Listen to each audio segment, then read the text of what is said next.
Welcome to Cambridge English Language Institute. This is Ansar Ahmad, and today's video I'm going to talk about development of active membrane potentials.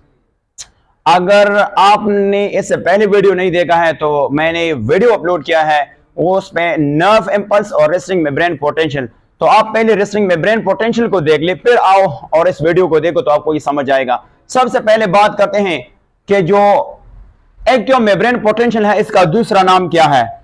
इसको action membrane potential भी कहा जाता है। इसको हम क्या नाम देंगे?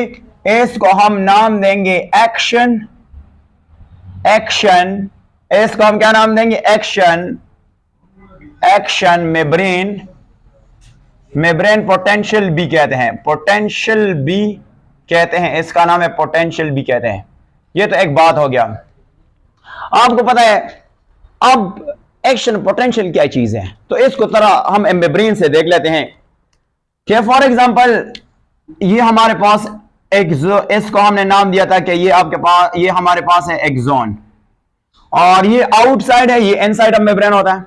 एक्स को हमने नाम दिया था एक्स्ट्रा सेलुलर फ्लूइड का नाम हमने दिया था, और इसका नाम दिया था इंट्रा सेलुलर फ्लूइड का नाम दिया था, अब आपको पता है नॉर्मली क्या होता है, जब मेम्ब्रेन रेस्टिंग पोटेंशियल में होता है तो बाहर पॉजिटिव ज्यादा होता है, पॉजिटिव इस तरह होता है। ये देखो पॉजिटिव, आप जरा गौर से देखते, पॉजिटिव और पॉजिटिव होता है। यहां पे भी पॉजिटिव होता है, बाहर पॉजिटिव ज्यादा होता है, और चूंकि यहां पे आपको पता है नेगेटिव होता है, नेगेटिव, इसको हम कहते हैं नेगेटिव होता है। अब आपको पता है जब बाहर पॉजिटिव ज्यादा होता है, मेम्ब्रेन के अंदर पॉजिटिव कम होता है, उसको हम रेस्टिंग मेम्ब्रेन पोटेंशियल कहते हैं। अब आपको पता है जब ए न्यूरॉन है ना, न्यूरॉन का मेम्ब्रेन है, जब थ्रेशोल्ड स्टिमुलस आएगा ना, थ्रेशोल्ड स्टिमुलस, तो आपको पता है पॉजिटिव अंदर की तरफ चला जाएगा। जब पॉजिटिव अंदर की तरफ चला जाएगा तो यहां पे आपके पास बाहर नेगेटिव अपेयर होगा। बाहर आपके पास कौन सा चीज आएगा? नेगेटिव अपेयर हो जाएगा। बाहर आपके पास कौन सा आएगा? नेगेटिव जो है वो अपेयर हो जाएगा। अब आप देखिए नेगेटिव ज्यादा हो जाएगा, यहां पे आपके पास कौन सा साइन आएगा? पॉजिटिव। कंडीशन कुछ यूं चेंज हो जाता है। अब जरा इसको भी देख लेते हैं कि ये जो है अंदर से क्या होगा? अंदर से पॉजिटिव, बाहर से नेगेटिव को हम यू से जाहिर कर लेते हैं। चलो इसको हम ब्लैक से करवाते हैं, ब्लैक से। अब आपको पता है एक्शन पोटेंशियल को किस तरह डिफाइन कर सकते हैं? एक्शन पोटेंशियल से मुराद ये होता है कि बाहर नेगेटिव ज्यादा है, अंदर नेगेटिव कम है। ये आपके पास क्या हुआ? इसको हम कहते हैं एक्शन पोटेंशियल। इसको हम क्या नाम देंगे? एक्शन पोटेंशियल को डिफाइन करने से हम ये क्या कहते हैं कि बाहर नेगेटिव ज्यादा है, अंदर नेगेटिव कम है। कौन सा कर लेते हैं? अगर हम इसको डिफाइन करते हैं तो हम कहते हैं more negative outside than inside. ये एक सेंटेंस बन गया। और आपको पता है अब ये कौन सा स्टेट होगा? ये पोलराइज से डीपोलराइज की तरफ जाएगा। इसको हम डीपोलराइज स्टेट भी कहते हैं। इसको हम क्या नाम देंगे? डीपोलराइज स्टेट भी कहते हैं, डीपोलराइज्ड स्टेट भी कहते हैं। अच्छा, ये बात आपने याद करना है कि ये जो एक्शन पोटेंशियल होगा वो ये न्यूरॉन के एक छोटे रीजन में होगा, और ये for a short period of time होगा, और फिर इसके बाद ये क्या होगा? रिकवरी जो है वो पोलराइज्ड होगा। और इसी वजह से ये जो एक्शन पोटेंशियल है ये न्यूरॉन के एंड तक चला जाता है। न्यूरॉन के कहां तक चला जाता है? एंड तक चला जाता है। तो इसके लिखने की जरूरत नहीं, अगर आप लिखना चाहते हो you can write down correctly. सबसे पहला क्या होगा? एक्शन पोटेंशियल जो है ना, एक्शन पोटेंशियल ये शॉर्ट रीजन ऑफ न्यूरॉन होगा, शॉर्ट रीजन ऑफ न्यूरॉन होगा। एक बात ये हो गया। दूसरा बात क्या है? ये for a brief mean for a short period of time होगा, for a short period of time होगा, जिसको कहते हैं पीरियड ऑफ टाइम। और इसके बाद ये क्या होगा? रिकवरी इसके पॉसिबल होगा, ये वापस पोलराइज स्टेट में जाएगा, पोलराइज्ड स्टेट में ये जाएगा, स्टेट में। और इसी वजह से एक्शन पोटेंशियल जो है ना, एक्शन पोटेंशियल जो है एंड ऑफ न्यूरॉन तक चला जाएगा, एंड ऑफ न्यूरॉन। ये एक बात हो गया। अब यहां से वो कौन से फैक्टर है जो इस मेम्ब्रेन को बाहर से नेगेटिव बना दिया और अंदर से जो है वो नेगेटिव जो है वो कम हो गया, यानी बाहर नेगेटिव ज्यादा हो, अंदर नेगेटिव कम हो। इसके कौन से फैक्टर हैं? इनके 3 फैक्टर हम पढ़ लेते हैं, बट इससे पहले एक डायग्राम है बुक में, वो भी डिस्कस करते हैं। थोड़ा सा इधर देख लेते हैं कि वो कौन कौन से फैक्टर है। इनमें से 3 फैक्टर हम डिस्कस करते हैं। फैक्टर्स जो हैं हम 3 डिस्कस कर लेते हैं। सबसे पहले अगर हम बात कर लेते हैं, number first factor is called threshold stimulus. Threshold stimulus, that is called stimulus. Threshold stimulus का दूसरा नाम क्या है? इसको हम दैट इज कॉल्ड, इसको हम कहते हैं एडिक्वेट का वर्ड भी यूज करते हैं, एडिक्वेट स्टिमुलस भी कहते हैं, स्टिमुलस भी कहते हैं। और दूसरा फैक्टर हम डिस्कस करेंगे, उसका नाम है that is called influx of sodium ion. Influx of sodium ion, sodium ion भी डिस्कस कर लेते हैं। तीसरा क्या है? रिफ्रैक्टिव पीरियड भी डिस्कस करते हैं, that is called refractory period भी डिस्कस करते हैं, पीरियड। इनको डिस्कस करने से पहले हमने थ्रेशोल्ड के बारे में जानना है कि थ्रेशोल्ड बेसिकली क्या होता है, थ्रेशोल्ड स्टिमुलस क्या है। यहां से गौर से लेते हैं, पहले से थोड़ा सा डेफिनेशन करवा दे कि थ्रेशोल्ड कौन सा स्टिमुलस होता है। यहां से मैं इसकी डिफाइन करना चाहता हूं, डिफाइन थ्रेशोल्ड स्टिमुलस कौन सा स्टिमुलस होता है? If a stimulus is capable to bring electrochemical change or a given tissue to excite, simply we can say that वो स्टिमुलस जो न्यूरॉन के मेम्ब्रेन को एक्साइट करेगा, जो न्यूरॉन के मेम्ब्रेन को क्या करेगा? एक्साइट करेगा। यानी हम सिंपली कहते हैं एक्साइट करना है कौन सा, यानी न्यूरॉन को एक्साइट करना है, न्यूरॉन के मेम्ब्रेन को एक्साइट करना। और दूसरा जो है ना बेसिकली क्या है, उसको हम कहते हैं दैट इज कॉल्ड, नेक्स्ट जो है ये आपके पास एडिक्वेट हो गया। इसके बाद इनएडिक्वेट या सब थ्रेशोल्ड स्टिमुलस कौन सा है, जिसको हम नाम रखेंगे सब थ्रेशोल्ड स्टिमुलस। ये कौन सा होता है? इसका दूसरा नाम है इनएडिक्वेट होता है। ये कौन सा होता है? जो अनेबल, जो वो स्टिमुलस जो केपेबल नहीं है कि एक्साइट करेगा, कौन सा? That is called neuron. तो ये क्या करता है? नॉट एक्साइट करता है, एक्साइट करता है कौन सा? That is called neuron. तो दो तरह के स्टिमुलस होता है, एक वो स्टिमुलस होता है जो न्यूरॉन को एक्साइट करता है और यानी न्यूरॉन मेम्ब्रेन को एक्साइट करता है, दूसरा जो वो न्यूरॉन के मेम्ब्रेन को एक्साइट नहीं कर सकते उसको हम कहते हैं दैट इज कॉल्ड थ्रेशोल्ड यानी सब थ्रेशोल्ड स्टिमुलस। अब आते हैं और इसको देखते हैं कि फॉर एग्जांपल एक थ्रेशोल्ड स्टिमुलस आया, ये क्या है? आपके पास एक थ्रेशोल्ड स्टिमुलस है, इसका नाम है थ्रेशोल्ड स्टिमुलस है, स्टिमुलस। ये थ्रेशोल्ड स्टिमुलस आया, जब थ्रेशोल्ड स्टिमुलस आ जाता है ना तो ये पॉजिटिव अंदर की तरफ चला जाता है। अब ये पॉजिटिव किस तरह अंदर आ जाता है और किस तरह जो है ना बाहर नेगेटिव हो जाता है, तो इसकी फिक्र जो है ना, इससे पहले हम एक और डायग्राम देखते हैं। और डायग्राम हम यहां से एक डायग्राम बनाएंगे इस तरह, और दूसरा ये वाला, ये हमने बनाना है, थोड़ा सा सिंपल डायग्राम बनाएंगे। इसको हम कौन सा चीज शो करेंगे? Membrane potential. ये मेम्ब्रेन पोटेंशियल है, इस मेम्ब्रेन पोटेंशियल को हम MV में शो करेंगे, मिलीवॉट में।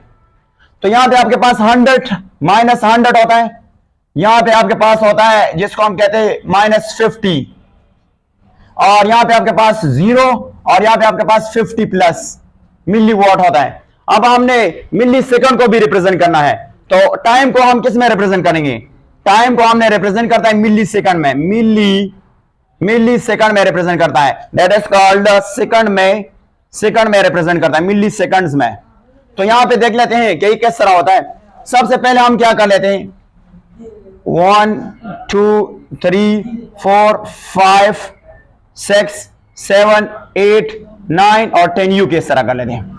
अब आपको पता है यहां से हमने टाइम को रिप्रेजेंट करना है, तो मैं कहता हूं 0 1 2 3 4 5 6 और 7, ये आपके पास 7 हो गया। अब आपको पता है यहां पे चूंकि हमारे पास अप्रोक्सीमेटली जो है ना 70 -70 तकरीबन यहां पे होता है, -70 यहां पे होता है। तो हमने क्या करना है, एक आरजी लाइन ड्रॉ करनी है, एक आरजी लाइन। ये लाइन हम ड्रॉ कर लेते हैं, ये वाला ड्रॉ कर लेते हैं। और इससे हमने क्या है, जो मेम्ब्रेन रेस्टिंग हालत में है तो हम 0 तक जाएंगे इस तरह। ये देखो मेम्ब्रेन अभी कौन से हालत में, इसको हम रेस्टिंग मेम्ब्रेन पोटेंशियल कहते हैं, रेस्टिंग मेम्ब्रेन। और इसको हम पोलराइज स्टेट कहते हैं या पोलराइजेशन कहते हैं। ये पोलराइज स्टेट है, इसको कहते हैं पोलराइज्ड स्टेट है, या इसको पोलराइज्ड कहते हैं, पोलराइजेशन भी कहते हैं। अब आपको पता है जो थ्रेशोल्ड स्टिमुलस आएगा, थ्रेशोल्ड स्टिमुलस जब आएगा तो उसके लिए अगर मैं यहां पे देखूं कि ये मेरे पास थ्रेशोल्ड स्टिमुलस है, ये फॉर एग्जांपल मैंने बहुत क्लोज ड्रॉ कर दिया, ये है थ्रेशोल्ड स्टिमुलस। अब आपको पता है थ्रेशोल्ड स्टिमुलस जब आएंगे ना तो हमें एक और चीज भी बनाना है, यहां से हमने आरजी लाइन ड्रॉ करना है, यहां तक हम आरजी लाइन ड्रॉ कर लेते हैं यहां से, और यहां से भी हमने यहां से लाइन ड्रॉ कर लेते हैं, ये हमने ठीक तक जाना है। दूसरा भी हम ड्रॉ कर देते हैं यहां से, यहां से 2.5 हो गया, फिर यहां से हमने क्या रखना है 4, और यहां पे हमने देखना है कि यहां पे क्या है, दैट इज कॉल्ड 6.5। 6.5 को हम यहां पे ड्रॉ कर लेते हैं, ये वाला, ये हमने ड्रॉ कर दिया, ये हमने ड्रॉ कर दिया।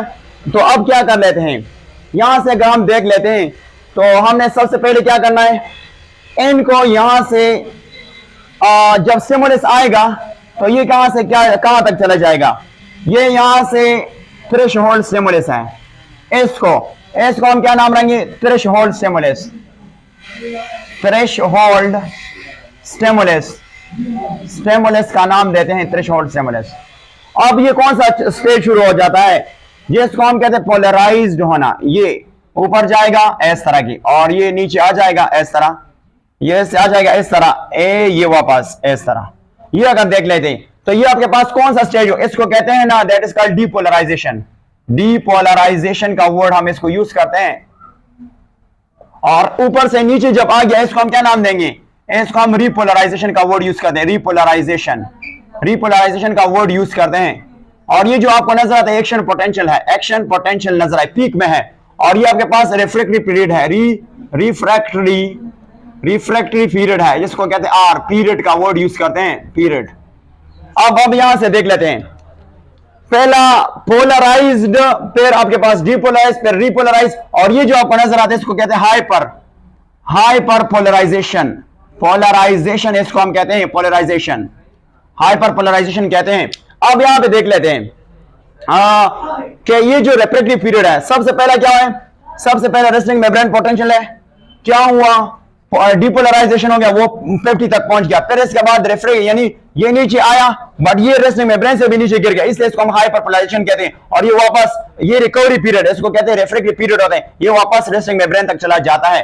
अब बात करते हैं ना कि वो कौन से फैक्टर हैं कि इन्होंने बाहर माइनस बनाया है, तो इनमें से सबसे पहला फैक्टर डिस्कस करते हैं कि फॉर एग्जांपल ये आपके पास एक्सटीरियर सेल होता है, यानी एक्सटीरियर पार्ट ऑफ सेल होता है, और ये एंटीरियर सेल है, एंटीरियर सेल है। तो चूंकि हमें पता है कि यहां पे आपके पास क्या है, यहां पे आपके पास चूंकि मेम्ब्रेन है, यहां से ये हमने बनाया था कि मेम्ब्रेन था, और इस मेम्ब्रेन में अगर हम ड्रॉ कर लेंगे यहां से, तो जब ये स्टिमुलस आ जाता है, स्टिमुलस जब स्टिमुलस की अराइवल हो जाते हैं तो यहां पे सोडियम के गेट होते हैं, यहां पे कौन सा चीज होते हैं, यहां पे सोडियम के गेट्स होते हैं। ये आपके पास कौन सा गेट है, सोडियम की गेट्स है। सोडियम गेट जब ओपन हो जाता है, ये कौन सा गेट है, इसका नाम है सोडियम गेट। सोडियम गेट को हम सोडियम गेट है, इसका एक और नाम भी है जिसको हम कहते हैं सोडियम गेट, सोडियम चैनल भी कह सकते हैं। और आपको पता है ये ओपन होता है, सोडियम चैनल जो है ना, ये ओपन होता है, चैनल ये ओपन होता है, ओपन होता है सोडियम चैनल। तो आपको पता है डिफ्यूजन हो जाएगा कि हाई से यहां पे चूंकि सोडियम जो है वो 10 गुना ज्यादा है, तो वो कहां पे जाएगा, वो नीचे आना शुरू हो जाएगा, वो नीचे आना शुरू हो जाएगा। तो सोडियम अंदर आना शुरू होता है। जब पॉजिटिव अंदर आना शुरू हो जाता है, इस दौरान आपने एक बात याद रखना है कि सोडियम गेट ओपन होते हैं तो पोटेशियम गेट, यहां पे पोटेशियम गेट होंगे, वो क्या होगा, पोटेशियम गेट जो है ना वो क्लोज्ड होगा, वो क्या होगा, क्लोज्ड होगा। तो आपको पता है बाहर सोडियम ज्यादा है तो वो सोडियम कहां पे आएगा, नीचे जो है वो आएगा, और जब नीचे आ जाएगा ना तो आपको पता है बाहर नेगेटिव ज्यादा होगा, अंदर जो है नेगेटिव कम हो जाएगा। अब दूसरा बात है कि कब तक ये यहां से राइज होता है 70 से लेकर, और ये हाई पीक तक पहुंच जाता है, यानी -70 से लेकर 50 तक पहुंच जाता है, इसको हम डिपोलराइजेशन कहते हैं। अब इस दौरान क्या होने वाला है, इसके दौरान जब ये हाई पीक तक चला जाता है तो आपको पता है यहां से जब ये हाई पीक तक चला जाता है तो इस दौरान आपको पता है क्या है कि एक और प्रोसेस शुरू होता है। अब सोडियम के गेट क्लोज हो जाएंगे, अब कौन सा गेट ओपन हो जाएगा, गेट ओपन जाएगा जिसका नाम है पोटेशियम गेट्स, या पोटेशियम चैनल भी कहते हैं। ये पोटेशियम जो है ना ओपन हो जाएगा। जब पोटेशियम ओपन हो जाएगा तो पोटेशियम क्या करेगा, पोटेशियम जो है ना ये हाई से लो की तरफ जाएगा, बाहर की तरफ निकलना शुरू हो जाएगा, सोडियम बाहर की तरफ। और जब यह पोटेशियम बाहर करना शुरू हो जाते हैं, बाहर जाना शुरू हो जाते हैं, तो बाहर क्या होगा, पॉजिटिव ज्यादा हो जाएगा और अंदर पॉजिटिव कम होता है। तो ये भी क्या है, हाँ इस दौरान आपने याद रखना है कि कौन से गेट क्लोज होगा, इस दौरान सोडियम गेट जो है वो क्लोज होगा। सोडियम गेट क्या होगा, वो सोडियम गेट जो है वो क्या होगा, सोडियम गेट जो है ना ये क्लोज्ड होता है, इसको कहते हैं क्लोज्ड। और कभी कभार ये ऐसा हो जाता है कि ये पोटेशियम बहुत ज्यादा निकल जाता है, तो फिर ये क्या होगा, ये रिपोलराइजेशन मतलब ये रिफ्रैक्टिव पीरियड में जाता है। ये जो पीरियड है उसका नाम क्या है, रिफ्रैक्टिव पीरियड होता है। ये कौन सा पीरियड है, इसको हम कहते हैं रिफ्रैक्टिव पीरियड होता है, रिफ्रैक्टिव पीरियड होता है। पीरियड ये कौन सा पीरियड होता है, ये वो पीरियड होता है जिनमें ये नर्व इंपल्स जो है अंडर गो जाता है, मतलब रिकवरी ऑफ पीरियड होता है। इनमें से क्या होता है, इनमें से ये क्या करता है, रीअगेन करता है आयनिक डिस्ट्रीब्यूशंस जो है, और दूसरा जो है ये पोलैरिटी वापस गेन करता है और प्रिपेयर होता है फॉर नेक्स्ट इंपल्स पास करने के लिए ये तैयार होता है। इसको हम रिकवरी पीरियड होता है, नर्व इंपल्स के लिए रेडी हो जाता है। तो ये सारा कहानी क्या था, ये सारा फर्स्ट सेकंड ईयर की बायोलॉजी में जरा तो रिवाइज करता हूं। सबसे पहला रेस्टिंग मेम्ब्रेन में पोलराइज्ड है, ये कहां पे जाएगा, डीपोलराइजेशन, फिर इसके बाद रिपोलराइजेशन, फिर इसके बाद हाइपर पोलराइजेशन होगा। अब जब स्टिमुलस आया, पॉजिटिव अंदर चले गए, सोडियम गेट ओपन हो गई, इसके साथ साथ पोटेशियम गेट ऑफ थे, तो डिफ्यूजन हुआ।